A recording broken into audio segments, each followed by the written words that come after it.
So having Kristina Worton and Sione Moli here with this. So thank you for being here. I think you two are awesome people, which is great. So thank you for being here. And I want to jump in. We're going to talk about a lot of topics, but if people only watch the beginning of this video, I want to have the most important part first, and that is Brighter Futures. So would both of you, and I don't care which order, be willing to share what is the Brighter Futures story? Tell us about it. I love that question. So in 1994, the dream actually began then, which happens to be the time that I was born. My father, Charles Hosea, felt this sort of connection to serving children. And I think it really began because as a child, his parents had the opportunity through LDS Family Services to offer up their home to children. And so they actually were informally foster parents, but were requested, just, being in a general area where many children were being they were migrating in from a specific part of Utah, and the LDS Church reached out and just said, we're in need of homes. My grandparents at the time did not have many rooms. I mean, they had 5 children themselves. But at a young age, my dad had really kind of developed that sort of lens to serve. And so I think over the years, during his upbringing, going to college, trying to figure out his career path and all of that, that sort of experience really resonated with him. And so 1994, he decided to start up a foster care agency.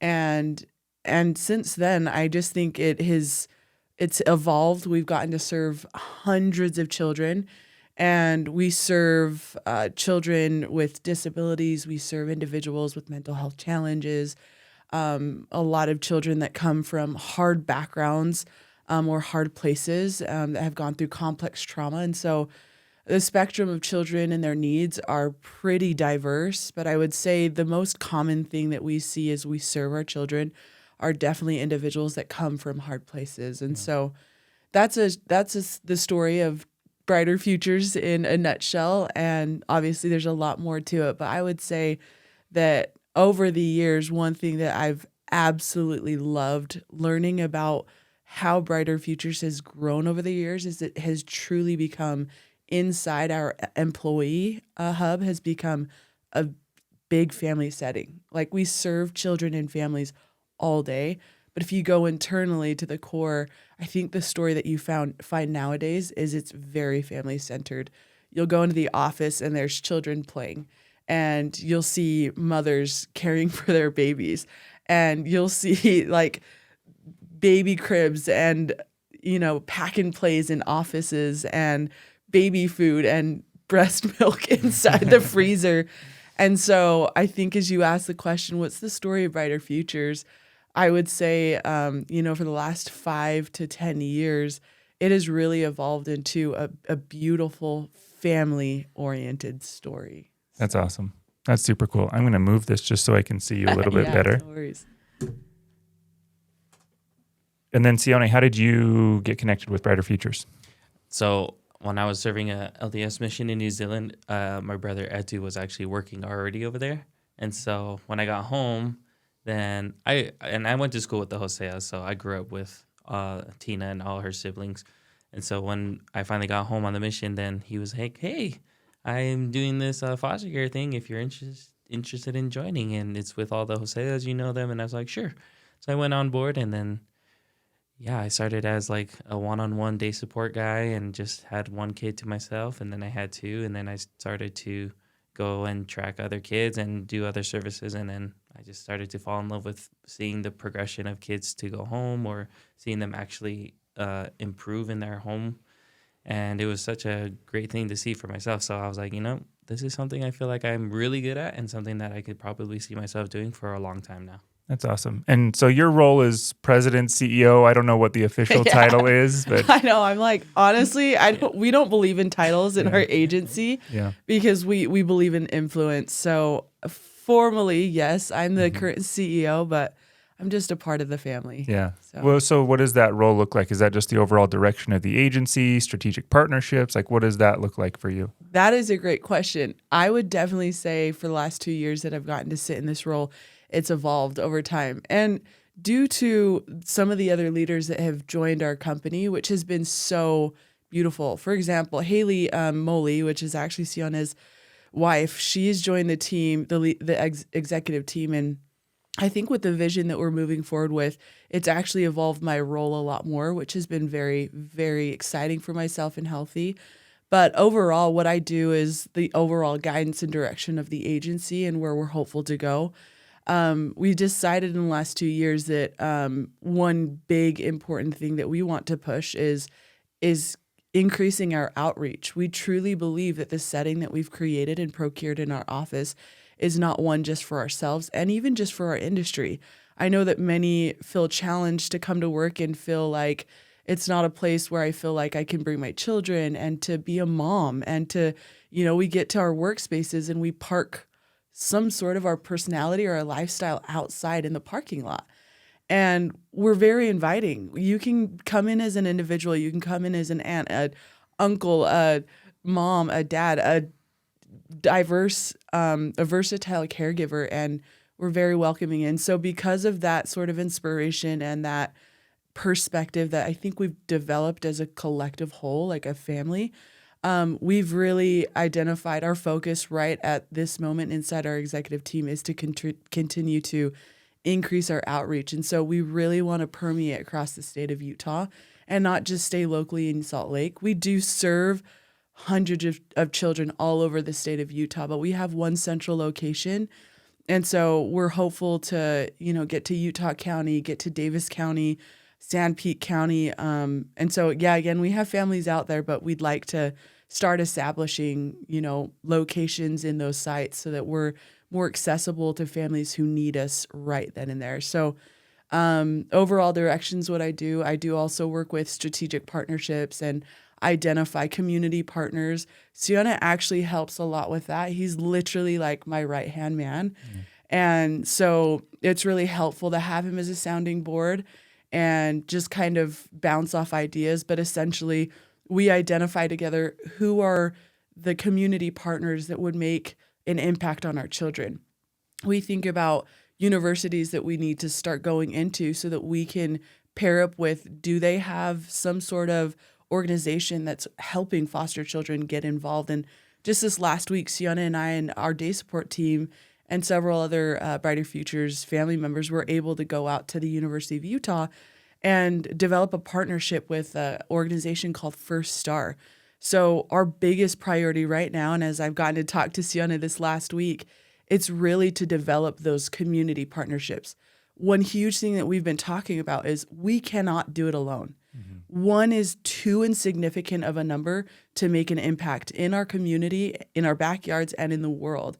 And so with this unique perspective that I feel like we carry as a collective whole, we do need others we need to recruit people to the social support that we're providing to children that need to be healed. So that's my role. I guess not very much in a nutshell, but we're so excited. That's my biggest thing right now. We're focusing currently on strategy and identifying what's the one special thing that makes our foster care agency different from all the services, the human services that are provided throughout the state of Utah. What makes us different?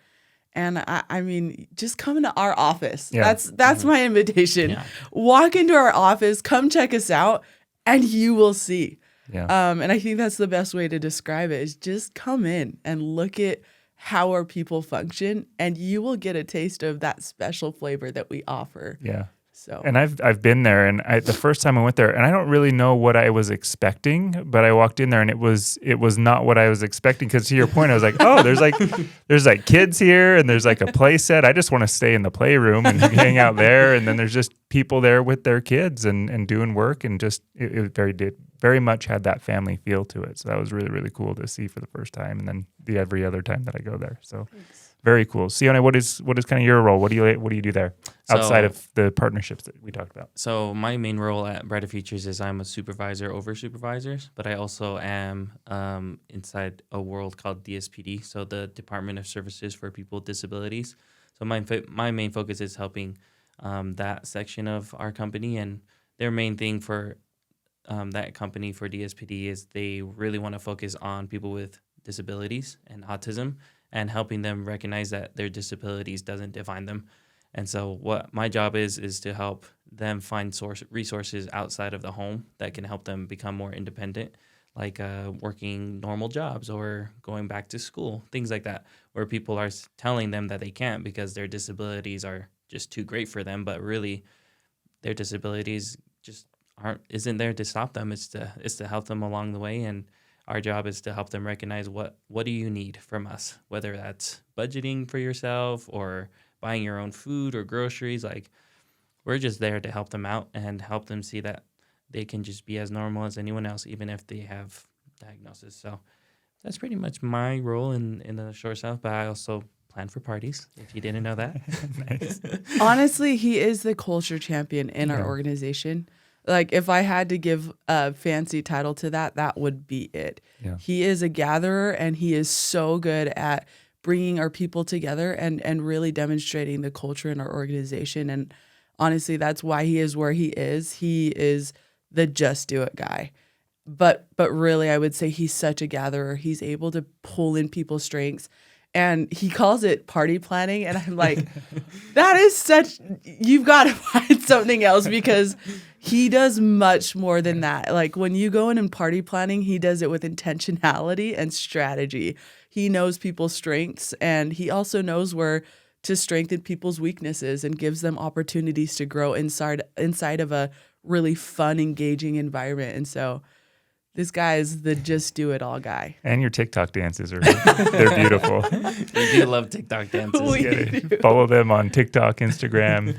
They're fantastic. That's so cool. So maybe could you take a little bit of time and explain the foster system? So I saw one of the posts. It was like at any given time in Utah, there's 2,700 foster kids.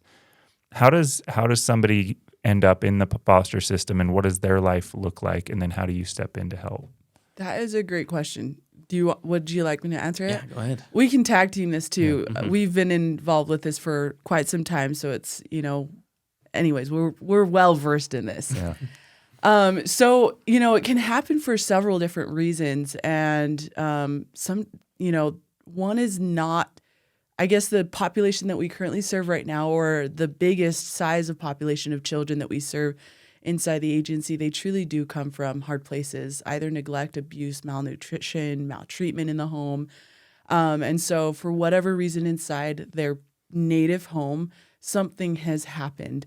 And so when disturbances have happened in the home, Child Protective Services is oftentimes contacted, and they go through it's called CPS for short, but they go through this sort of process that the state handles. That's all hands off from Brighter Futures. We're contracted with the state, so we don't even intervene until a certain point in time. So as far as the beginning timeline goes, that disturbance has happened. The state has been contacted, and Child Protective Services will do their thing. After they've kind of performed an investigation to identify what has happened, they'll go through this procedure to identify if the children need to be removed from the home. And so if they have identified this home is not safe to be able to meet fundamental needs of the children are removed from the home, and they're placed into a temporary placement called Christmas Box House, which we've worked with them, and they are amazing. Yeah. Their mission is beautiful, and so I think they really can coincide with what we're hopeful to do to get the children back home to their native homes. So anyhow, they go to that temporary placement, and while they're assigned a caseworker, and paperwork is filed. The children go to court with the families. The judge identifies what this plan looks like. Is foster care is this the plan that needs to go forward? So there's several different things that happen before the children are actually placed in foster care. So while in that temporary placement, the state with the foster with DCFS, which is the Department of Child and Family Services, on-call caseworkers, they're all working collaboratively to identify the best route. Which again, I know that there's some preconceived ideas about how the state works, but I do think they are doing their very best to identify a plan that works, the best for these children. So at that point, the way that it leads to us is if it's been pretty severe and intervention needs to be put in place, then what happens is they're assigned a caseworker, and that caseworker actually puts these children out into a referral system that goes to all the providers in the state of Utah. Now, depending on the children's level of care, meaning they're identifying the trauma they've gone through, what type of trauma is it? Is it natural disaster? Is it neglect? Is it abuse? Did they witness domestic violence? Whatever that spectrum, whatever that is, they identify then at that point what level of supervision they need. They also take into consideration the child's mental health challenges, if they have had, been pre-diagnosed before they've been placed into the system. So trying to gather as much information as they can, they make that decision. So as they decide on a certain level of supervision and level of care, we're actually an intermediate level of care. So we do not take in, well, we do. The majority of our children that we care for are at not the lower level. We're in an intermediate. So we actually intervene, and once a child is placed into the system, they contact our child placement coordinator, and he'll contact, or he is very familiar with all the foster families within our agency. I mean, he knows it like the back of his hand. He's so he's good at what he does, and he's got calls all day, every day, and they're looking for placements. They want to make sure it's a perfect match, and so do we. So we basically have a system inside our agency that allows us to make sure we are placing children in the right places. We actually don't take in every single child that is called. And as much as my heart aches, we just want to make sure we're giving the right home for these children. And so there are some children, and like I say, or I haven't mentioned this, but we are so in need of families. And, we're constantly in need of families. And the reason why is we want to provide versatility. We want to provide diversity. We do not want to force a child to be into a home where it doesn't fit quite. We want you to feel safe enough and comfortable to be confident to go in the home. And yes, we're like, shop around for the family you want. You deserve that. You didn't have a choice when you came, and you were faced with challenges you didn't get to choose in your life. And so our agency is huge on wanting to provide that diverse families, so that when children come in, they're able to say, you know what? Family 3 really resonated with me. And to me, if I can provide a home and allow them options, it really does make us super happy, and happy for us and happy for them, because in the long run, it's going to work out. So at that point, when a child is placed, we allocate services. We work with the state, we work with the caseworkers, and we identify what's going to be the best treatment plan moving forward, using our clinicians, our behaviorists, and appropriate amount of intervention outside of the home. One thing that you'll find in our agency is we actually place a lot of emphasis on the home. And this may be different than other providers, maybe flavor or style of how they provide care. But based off of an intervention we truly believe in, which is called trust-based relationship intervention, we start that at the very beginning. All of our families have been trained on that and properly trained in all of the state required trainings as well. But trust-based relationship intervention really emphasizes healing in the home. So although we do say, hey, having a therapist is really important, having a behaviorist is really important to correct those behaviors and help them, identify and discover regularity and how that can actually help them cope throughout life's challenges. We still emphasize the power and healing that comes from your caregivers. So that's the timeline from start to finish. And our hope is to get them back home. And if that doesn't become a doable option for whatever reasons throughout a year to 2 years or 3 years of trying to support and advocate for this child's, needs, for whatever reason, if that's off the table, then the next hope is to help this individual, if they're a teen, transition to adult living. If that's off the table and they're not at that age, then the next best option is to help them develop healthy coping skills, life skills, so that they are prepared for adoption. Mm-hmm. So those are all the options, inside our agency. But number one is get them home. Yeah. Well, that's awesome. And I know that through Man Games and Girl Games, we've had the chance to meet not just you, but several people who are a part of Brighter Futures. And it always comes up. It seems like everybody after the fact is like, oh, it was really nice meeting Tina or any of the Brighter Futures gals, or it was really nice meeting Sione and Ammon and everybody else involved. And the question is always, how can we help? So especially right now during the holiday season, how can people who want to help? I think the biggest way that they can help through the holiday season is during Christmas time, especially during the Christmas time. And as you heard Tina talk about, they go through a huge, long process of just getting into foster care. And that in itself is probably so hard on them. I always try and imagine myself like, man, what if I was in foster care, and what if I was taken from my parents? And what if I went through this strange building where all these other kids are? And I'm just thinking to myself, am I ever even going to go back home?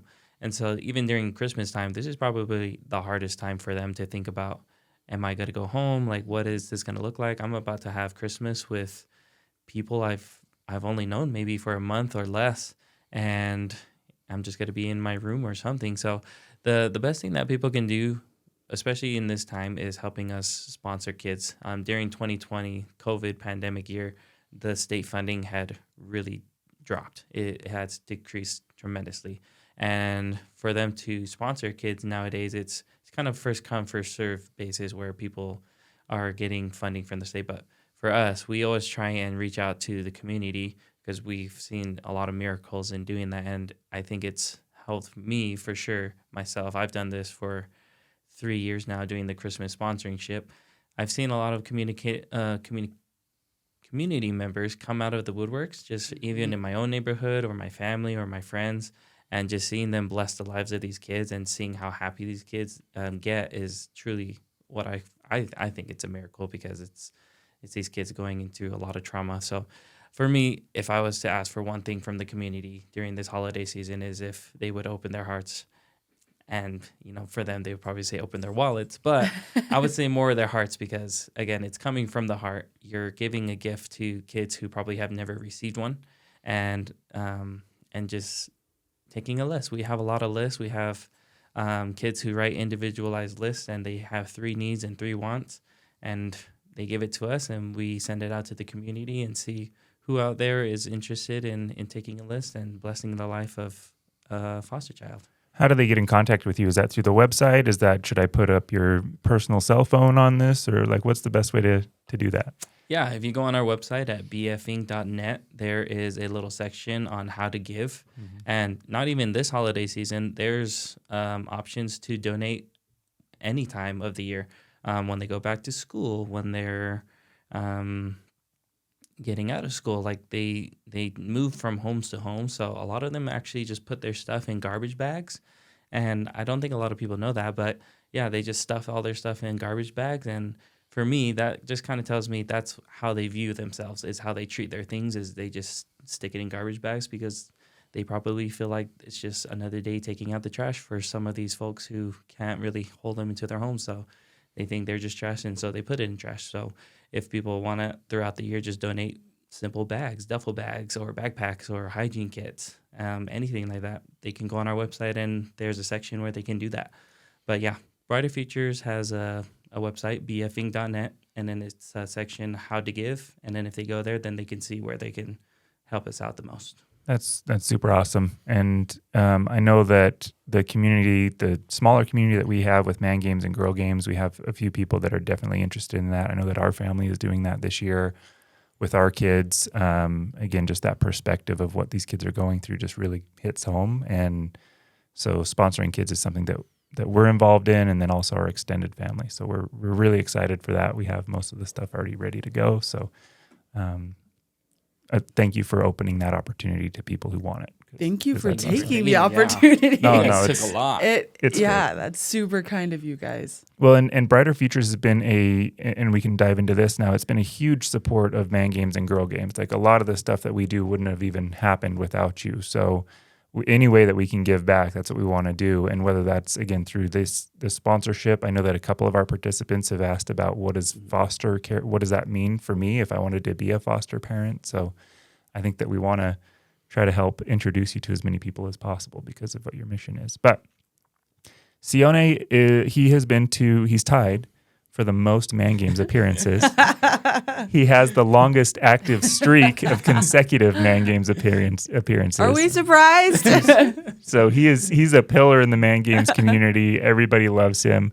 But Tina, you are, I think, both of you are the reason that Girl Games happened. So how did that cross your radar? Like what was going on with that? And well, honestly, Sione did come to me and approached me and said, what would this look like if we got involved?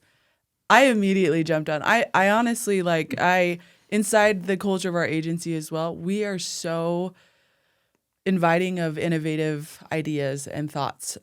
So we have a short tendency to say no. And we're always come in our room, let's talk about it. How can we get involved with something that might, create more excitement around getting people involved? We really do carry our mission anywhere and everywhere we go. And so the first thing he says to me is, if we got involved, think about the exposure we could give to people, to our children. And honestly, that's what we go anywhere. And that's our first thought is how can these potential relationships actually work for our children and serve them? So that was honestly at the forefront of my mind. And I had immediately thought, oh my gosh, this would be an incredible opportunity to work with Man Games. I'd also heard a lot of great things about you, Eric. I mean, you sound like you also, I hadn't even met you before, and just heard so many great things about you. And I think in just kind of discerning who we work with in the future and what partnerships we care to activate and tap into, we always turn back to our core values. And last year, our 3 core values, and we've actually evolved them over time as we organically grow.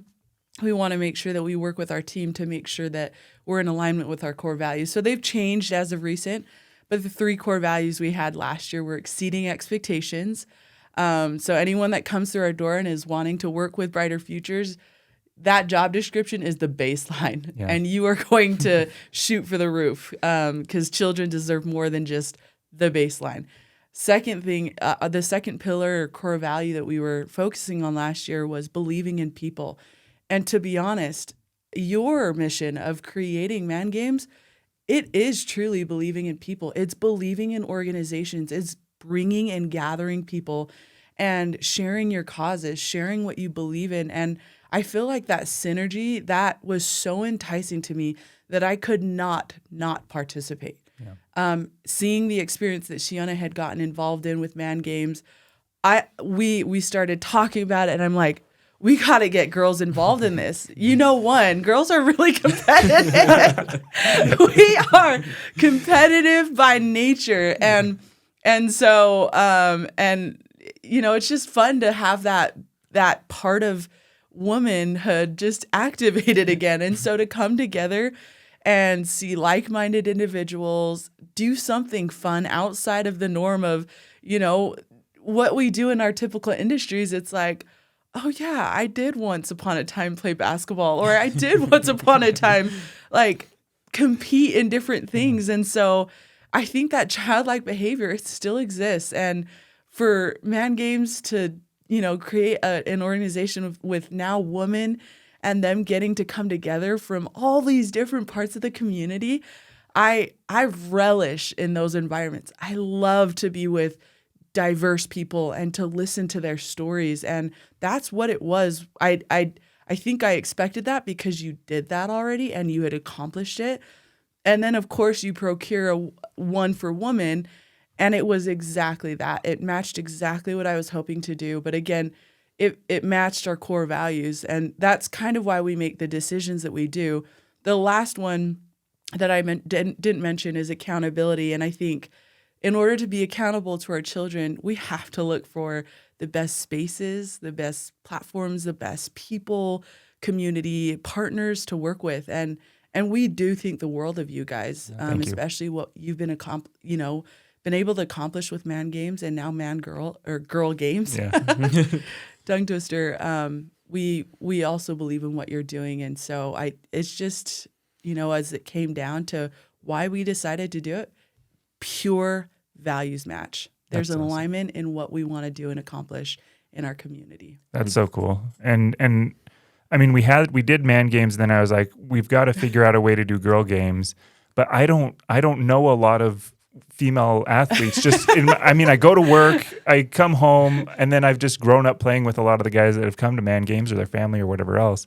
And so I was like, man, I got to figure out a way to do this. And then that's where Sione was like, hey, I think I have something here. Because your whole crew is like super athletic. A girl pack. Yeah, you guys have so many. I mean, you could field like an entire event if you needed to with all of your athletes. And so that was so cool because like I wanted to figure out how can I do this. And that was kind of like an avenue to do it. And that was great. We did have a question come through on Instagram of why is it Girl Games and not Women Games? And the other one is Man Games.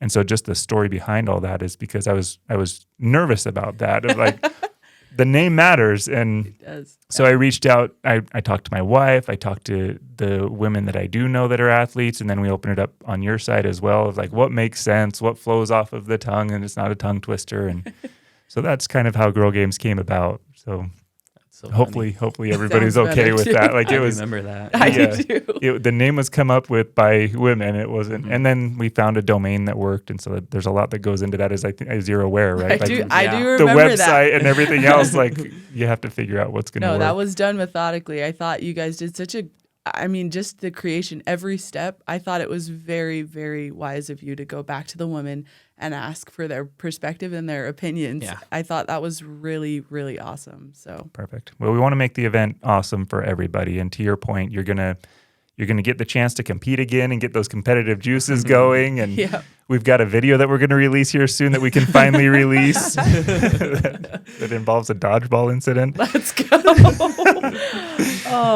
But then you also get a chance. I mean, you come with 3 other gals, so your team of 4, and you get a chance to make memories with your friends. And then the last one is you get to meet incredible people, and you're included in that. And people always mention you to build those relationships, healthy relationships outside of just you go to work, you come home, you go to church, whatever that is. This is a different way to meet cool people. I do love that aspect, though. I think, like, if I had to emphasize one part of what you're completing or doing inside the community, I don't think we have enough opportunities where we do, we have these formal networking events, and they're so formal that you're just like, sometimes, like, a person like me, I'm pretty sociable. But in a business setting, you can't fully be yourself sometimes. And I don't have a problem being my authentic self. I'm not afraid to bring my whole self into a workspace. But for those that aren't so comfortable and, creating that safe place, I think that's why I love Girl Games and Man Games so much is you have all these people coming from different places in the community, and it's not over work. And it's not to like, bridging the gap of like, what do you do? Who are you? And, what does your business do? That does come up, but it's like, I'm going to take you down in volleyball first. So there's just a friendly front, and it's so warm that, we naturally start to talk about what we're passionate about, but it just creates a bridge to really collaborate with people in the community. And then when you start to get those endorphins, oxytocin gets released and all the good, chemicals that are released in your body. I do think that there's something powerful to say about that, doing that in a setting where it produces all of those really good, healthy chemicals, serotonin, oxytocin, endorphins. It really does create a relationship with women and with men that you wouldn't have otherwise created if you're in a workspace. And so I do think that when we're in networking events, it's limited in some ways. And And so I think it's another great way to network with individuals that are in the community and to get to know them. So well done on that part, because we've loved that. I've loved that. Well, it's definitely, again, we've said this several times, it was never meant to be a networking event. It was like, okay, I think I can beat you in these sports, so let's go do it. But it always turns into that, and I think we're very fortunate with how that's all worked out and just the people that come, because there's lots of opportunities to get in fights or whatever, and we've just been fortunate that it hasn't happened, which is fantastic. And I've said this also, like, I'm quick to judge people, and I think sports for me is a really quick way to judge somebody of how do you deal with losing? How do you deal with winning? How do you deal with maybe a controversial call or whatever that is? And so it's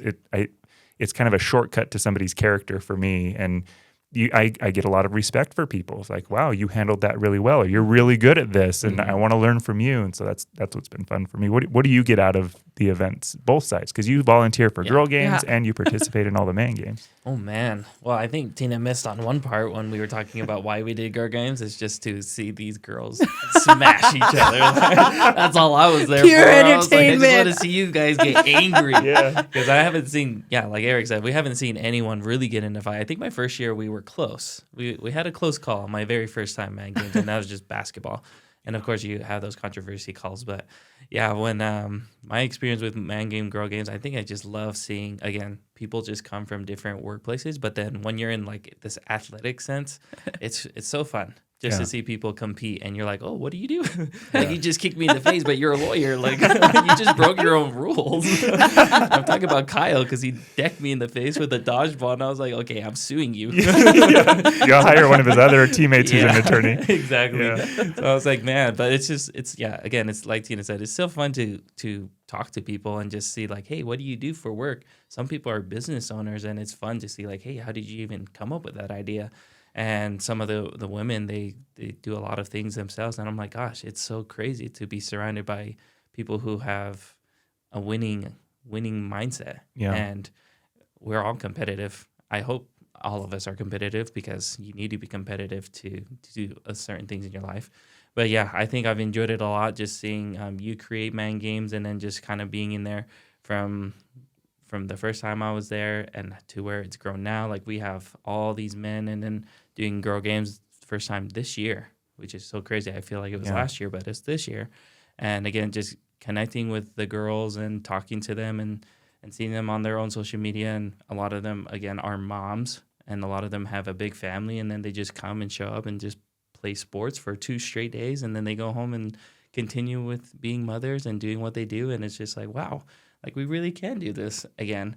But I think it's just fun just to see our own girls just get out of their comfort zone, because a lot of them are pretty high level athletes. A lot of them played varsity, and some went to college, and some have never played sports before, but they're just naturally athletic.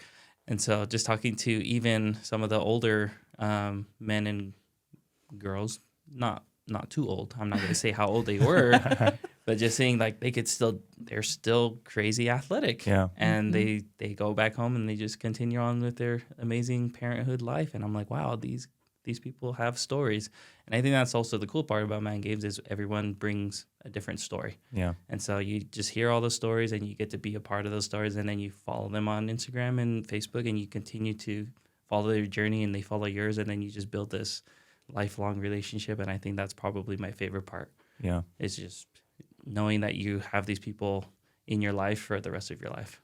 Yeah, I think that it does kind of bring this level playing field when you get there, where it doesn't matter how much money you make, it doesn't matter what your profession is, it doesn't matter anything else. We're all just there competing, and we're in gym clothes, and we're just like having the thing. But to your point of after the fact, and it's seeing on social media the good and the bad. I mean, there have been people who've attended that have gone through hell after the fact, and to now we know who they are, and we can reach out and provide that whatever that is, right? Whether that's emotional support or whatever that can be. I think that people do have stories, both the highest of highs and the lowest of lows. And so it helps to have more people there to help with that.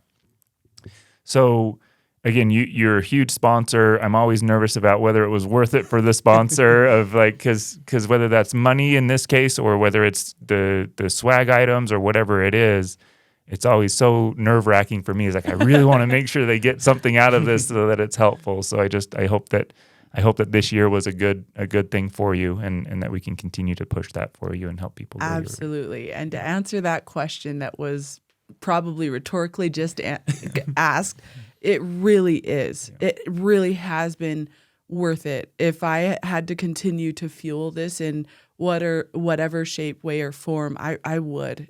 Like what you're doing is amazing for the community and for people who don't have an outlet, or maybe forget when they're so enveloped inside their workspace. And I know many people do, because you wouldn't be that successful if you're not carving out tons of time to create a service and add value to the community. And so huge props to your organization, because you do just that. It's another outlet for people to come and just feel like normal. Like I think we get so wrapped up sometimes in our passions, and it's just nice to like have a different scene and to create friends and to then, like, at the end of the day, I remember one girl games, we had like a heated dodgeball session, and then immediately after, the girls are crying and like hugging each other, and I'm dying on the sideline like, wow, I actually don't know how to process what just happened. But at the end of girl games,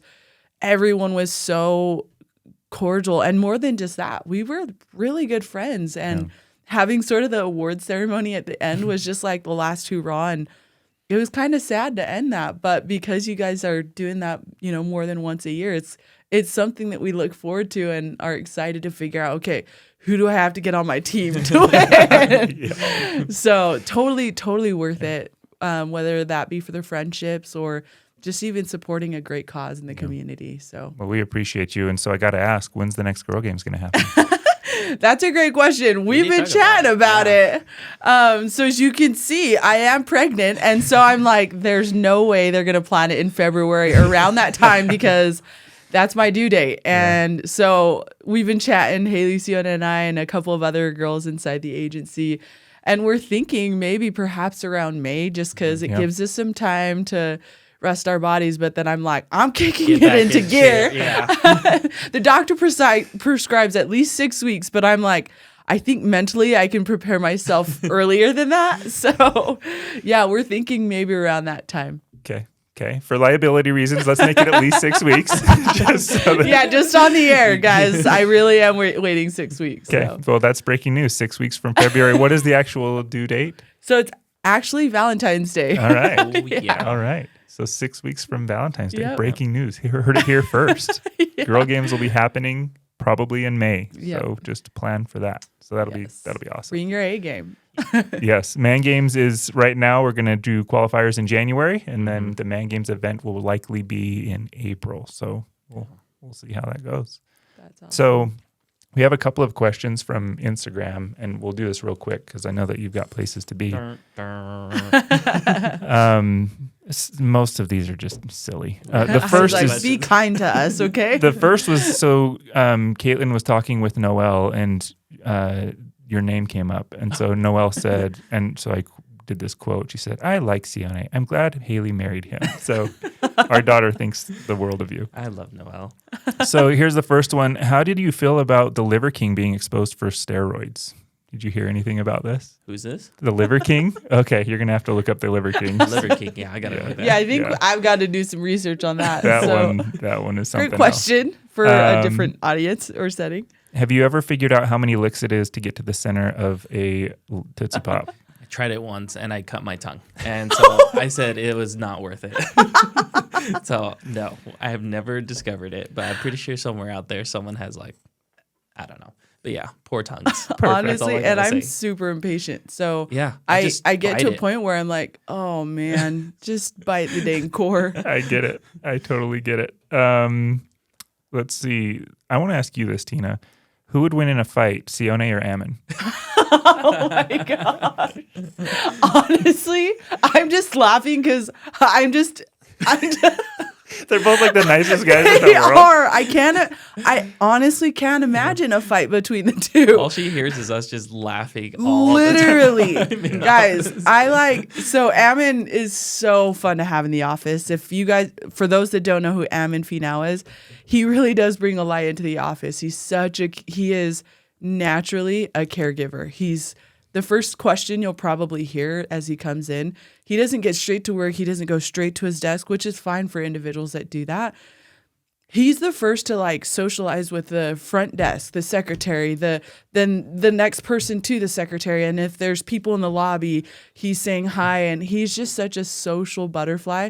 And it adds a lot of like light to the office. So when you ask that question, I'm like, I cannot see that kid breaking anyone's bone, let alone like even instigating a fight. The guy is literally the person that like wants to be the glue. He and Sione are very, very similar in that sense, and I think that's why they jive. But whoever asked that question probably then knows the nature of these two and is trying to poke at something that doesn't exist. These two aren't. You got to answer though. Like you're not getting out of this one.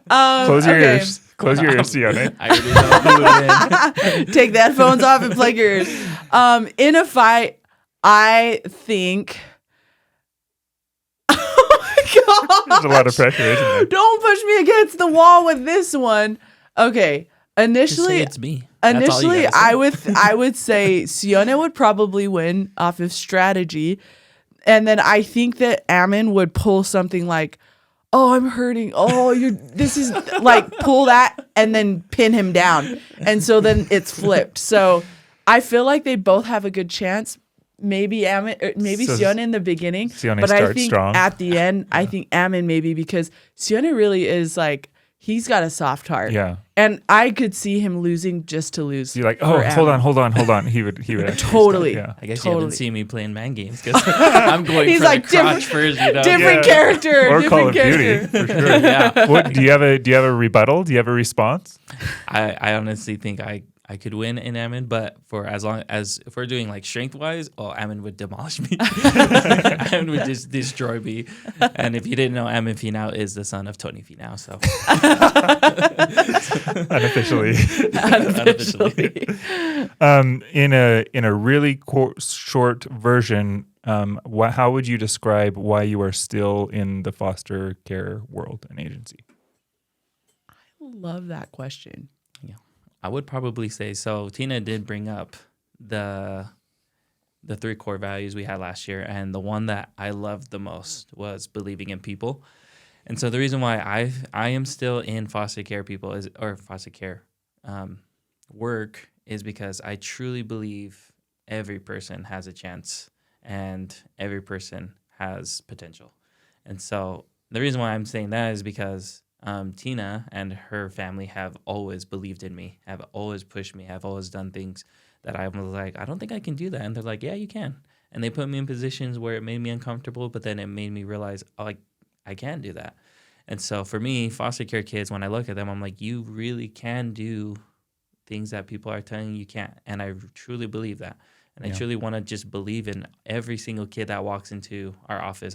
I just believe that they can do so much more than what they believe themselves, because they probably believe they can't do anything except for be bad. Yeah. And that's pretty the common misconception is people think kids are bad because they're just bad. But a lot of them are bad is because they have mental health issues and they don't know why they're acting the way they are. But, we don't give them the chance to believe that they can be different. So for me, at least, my answer would be I just truly believe in every single person that I meet, and I just want them to know that they can also do that as well. That's awesome. What about you, Tina? I love that he brought that up. And this may be cliche, but my answer is very similar to Sione's. Our 3 core values meant so much, and we've expanded them to, fit the vision that we're trying to accomplish in the next few years.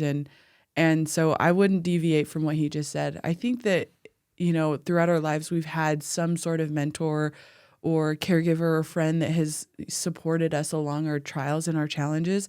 And I think everyone deserves that friend, that buddy, that mentor, that person that was willing to carve out time. And I think that when you recognize that someone's willing to sacrifice their own precious time and offer it up for free with nothing attached, it really does create a pivotal moment in your life, and it inspires you to do more. And so that's what we're doing, and that's what I hope to continue to do. People always ask, like, how are you able to work and do all that you do with being a mom and still having children and yada, yada, yada? Why do you continue to do it? And I genuinely do it because I am passionate about it. This is not work. And I feel like work gives off a negative connotation, like, oh, I got to clock in 9 to 5. Oh, I just Mondays, the whole thing. And I'm like, I could do this in my dreams. I would wish to do it in my dreams. If I could do more after hours, I will do it because I genuinely love doing what I do. I love children. I love making a difference in people's lives. And whether it's psychologically, like the brain chemicals that are released that, feel that passion, I think it's just the way I'm wired. And we happen to attract those people too that want to continue that path with us. But it's a weathering road for sure. I won't hide that this is a hard journey to take. And at times it is sad, but life is so beautiful when there's contrast to it. And when we see the lows of life, and especially in this realm, we see it often, life becomes much more beautiful because we know what we can offer and the friendship that we can give and the bonds that we create. And honestly, to end my testimony of why we're still doing this, it's truly because I believe that families are the most important unit on this earth. Whether that's fabricated from adoptive parents or if your caregivers are not the ones you started out with in this life, everyone deserves to heal and to have hope in a safe home. And, if that's fabricated with neighbors or with friends along the way, or, your friends' parents become yours, I think that any way, shape, or form a family is created, everyone deserves that special unit. And so my job here on this earth is to protect it. With everything that's going on in the world, I am just a protector of homes, a protector of children, a protector of my people. And I feel like it's my duty to support the cause of providing advocacy, support, and trying to find others who are willing to engage in the cause and work together to meet children's needs. That's awesome. That is so cool. And we're very fortunate to know you, and everybody involved is so fortunate to have you in their lives. So thank you for that. Last 3 questions. If you've watched any of these, you'll know what's coming. Who needs to be at the next man games that has not been there that you know, and who needs to be at the next girl games that was not at the one that you were at? Literally all of Tina's brothers and her husband. All of them need to come because they hear about it, they talk about it, and they always ask me how it went, but they need names. We need names. All right, I'm calling out Aussie Hosea, Nadan Hosea, Gabe Hosea, Charles Hosea, Jansen Worton, Austin Robs. Gosh, there's so many. Chris Matele. So many guys. Okay. I literally named That's like 8 2 guys. teams That's right there. 2 straight teams right there. Okay. And they all need to come because they are all athletic as well. Okay. Totally. Tina, who needs to be at girl games this next girl game? Okay, I immediately think about my relatives. So I'm like, we are so competitive. And so there's no question as to why we ever chose to do girl games. So honestly, I'm going to name drop all my family. And I think about my aunts. They are powerhouses and they have girl packs that go deep and run deep. So I would call out Longi Sofele, Kaylisa Hansen, their whole entire family. There's another organization. We work with we have a coalition, and so we work with other foster care agencies. So Open Arms in general. Yeah. PIACS, Pioneer Youth and Adult Services. Those are 2 huge organizations that I think they need to come and step into the arena. Nice. Awesome. That is so great. Who from girl games would you like to see on this podcast and learn more about them? Okay, I actually would love to, and I apologize for not even remembering her name, but there's the kindest couple that I have not even myself. She and her husband, she actually was involved within the foster care system. She'd reached out to Sione during Man Games, her and her husband, to donate, and they're super passionate about it and have really just been super kind. Sione, do you know who I'm talking about? They've volunteered to do things for our foster families. It's just Is this Chad and Christina or Christine? I think it's Chad and Christina. okay. Yeah. It's Christine. that does ring a bell. I would love, and your question was, who would we like to see on the podcast? To learn more about? For sure, Okay. Christine. Chad and Christine. Chad and Christine, they sound like an amazing couple, they and they just seem very genuine. So I'm interested to hear about her story. I think it needs to be shared, and she seems to have passion to continue to support the system. And so That's awesome. I'd love to see them on They've here. been called out. Sione? Ooh, if I was to have one person come from Man Games, I would probably. Oh, it's hard. I'm actually thinking of my own teammate, Nate.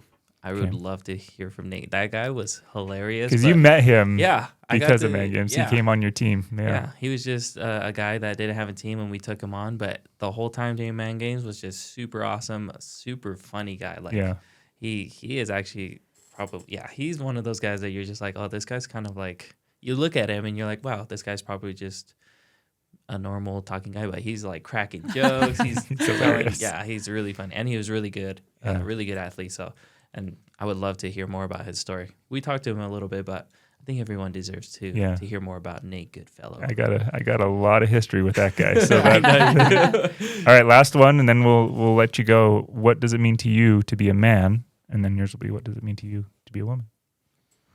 Well, I already knew this question was coming. So, for me personally, being a man is knowing when to be strong, but also more than that, more important for me that I've seen is knowing when you can be weak. Going into marriage, I always thought that I needed to be the man, needed to be the one that was strong, needed to take care of everything. But as I started to work with my wife, Haley, and just recognizing that she also has great strength in different areas that I'm not, it was so humbling for me. And just knowing that I can just take a step back and let myself be weak for once and letting her take the reins. And I've seen that a lot in all the men that I've met in my life is I've seen them just know when they're weakest and they have someone else to help them to strengthen in that area. So for me, being a man is just, again, accepting that weakness is not a bad thing. It's always something that has helped us progress to where we feel like we haven't been before. And I definitely believe that, especially when it comes to marriage. So if you're in your marriage and you think you're the strongest, I would highly recommend taking a step back and just looking at your significant other and just recognizing what are they better at than I am and how can they strengthen me to where I am weak. Very nice. Thank you. That was beautiful. That was. What does it mean to me to be a woman? Yeah. So I love that question, honestly. I think what it means to be a woman to me is the journey of developing authentic confidence. We are dynamic human beings. We are wired to care and to nurture and to do a lot of things that are considered to, be a mom at home. But we also know how to kill it in the workplace. Yeah. And we also know how to kill it on the court. And we also know how to just all these variety of places. And so I think as, the world is evolving and allowing us to really enter into different spaces that, we weren't necessarily invited into before, I think it truly is about the journey of developing authentic confidence. And I think there's 3 levels of confidence that we as women are trying to wrap our minds around. And the first level of authentic or confidence to me is, it comes from what we wear. And women do like to feel pretty. I mean, we wear makeup and that's okay. That is totally great. And for those that don't, that is awesome. And so the first level is just, is what we wear, the physical things that help us to feel good about ourselves. And I think the second level of confidence in developing that is based off of our abilities and our capacities and the skill sets that we're able to add to the community. And then I think the third deepest level of authentic confidence and trying to figure that out amidst who we are in the world is truly how we're wired and who we are like behind closed doors and who we are in front of doors.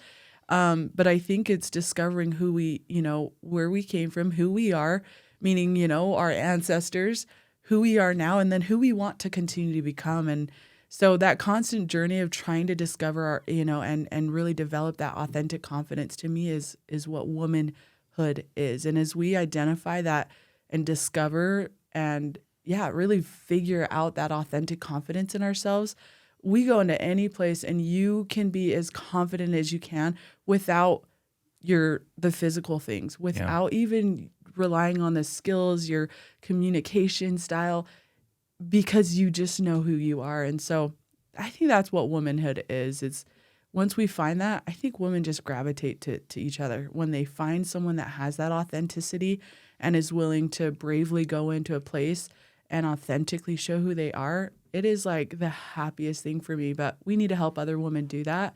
And so that is what womanhood means to me. That is awesome. You two are both so great. And I love you both. I love the chance that I get to know you. And I hope you know you can always come to me for anything you need.